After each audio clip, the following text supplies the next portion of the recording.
Fox 10 is digging into the records linked to a man accused of sexually assaulting an elderly woman at a senior living facility in Scottsdale. Now, on Monday, we told you about Gabriel Garcia's arrest and the disturbing details. Well, tonight, Fox 10 investigator Justin Lum is explaining what he's accused of doing at a nursing facility just months before his arrest. Justin.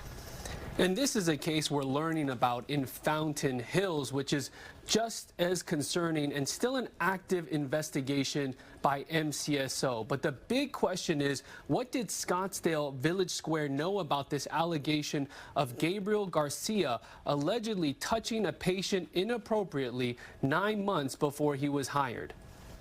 Gabriel Garcia, 41781. Gabriel Garcia is accused of sexually assaulting a 78-year-old resident with Alzheimer's and dementia at a senior living facility in Scottsdale last month.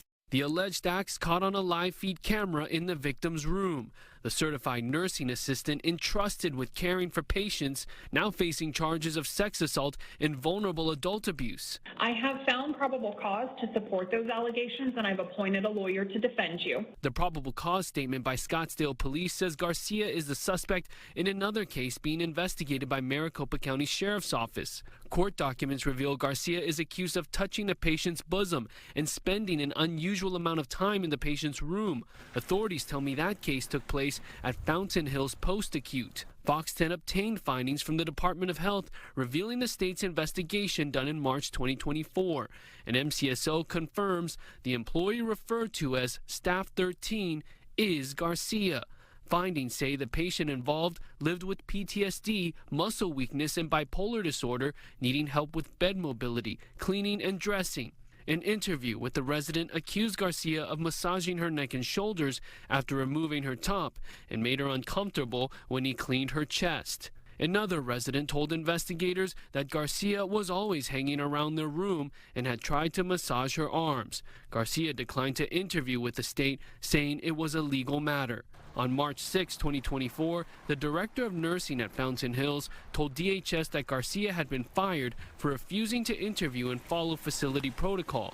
I reached out to Fountain Hills Post-Acute for comment and have not heard back. The state issued 2 citations to the facility for violating residents' rights and not keeping them free from abuse and neglect.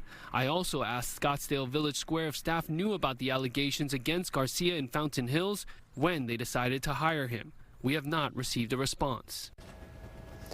Now, Scottsdale PD appears to have the stronger evidence in its case against Garcia with all of the video footage. Meanwhile, MCSO tells me authorities never stopped investigating the case in Fountain Hills. On another note, Arizona State Board of Nursing does not show any disciplinary history for Garcia. I asked the board if they knew anything about the allegations last year in Fountain Hills and if there was any investigation. There are some confidentiality issues there, and all I am told is that there's no history on his certificate.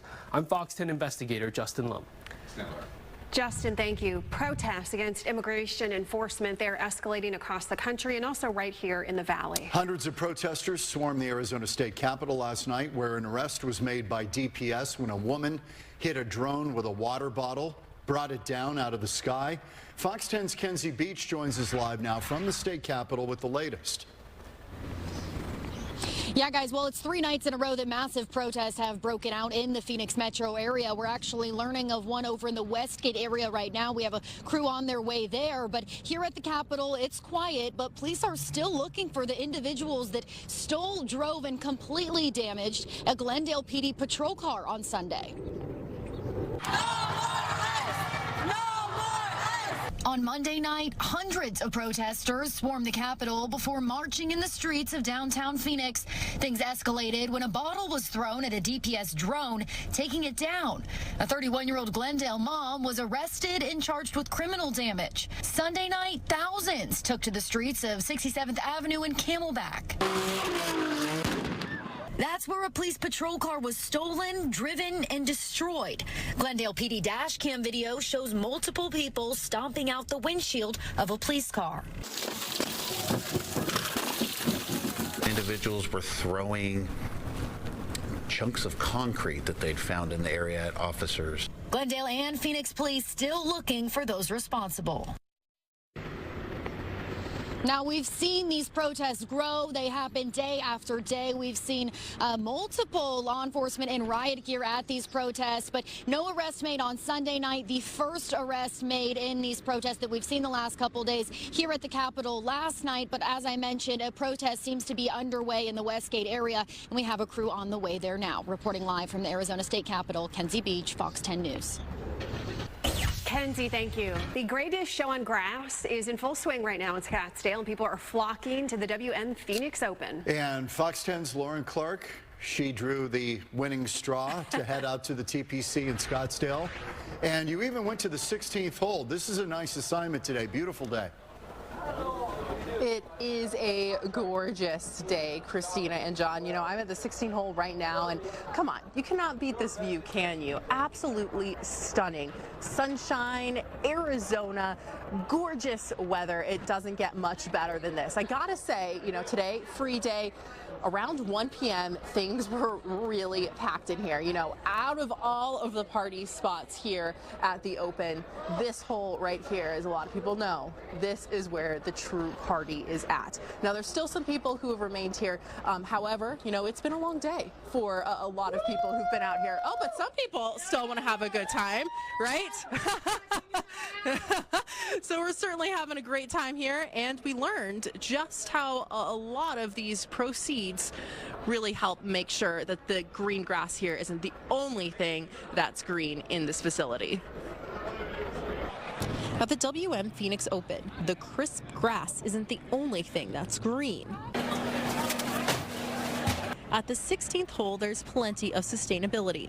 In fact, the Open is the largest zero-waste sporting event in the world per its website. Everything that makes it on site here is diverted away from the landfill, either through recycling, composting, or reuse. Chad Bowden, Director of Operations for WM, says these recycling compactors hold 6 tons of material. It's a way for us to showcase how we're driving sustainability and how you can take a large sporting event like this and reduce environmental impacts. These fall down 3 stories.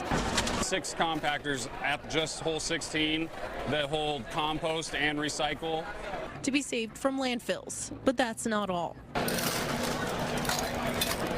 People need lots of water in the Arizona sunshine, so tanks like this capture water from melting ice in bar sinks. Ice water captures where we have 30 tanks on this hole 16 alone that's capturing all the ice that melts. So we take the water that we recover from the holding tanks down below and we use it to put in each of the bathrooms. So you put a little bit of water and then the sanitizer so they smell good in the morning. Yeah, and here is the main question on so many people's minds. You remember the Open last year, particularly on that Saturday. Well, things got pretty rowdy. They actually had to cut off alcohol sales. Things were very muddy. So changes are underway for this year to make sure it's just a better experience for everyone. And that really boils down to how they're doing general tickets. Before, your ticket could be used for several days. However, now you have to go the date that you bought the ticket. I've also seen some new entrances here and things while they're having a really fun, great time. Definitely seen a lot of families here as well, loving the sport of golf. Reporting live here in Scottsdale, Lauren Clark, Fox 10 News. Lauren, thanks. Well, the weather is certainly cooperating for the tournament, and that has not always been the case. No, especially, 2024.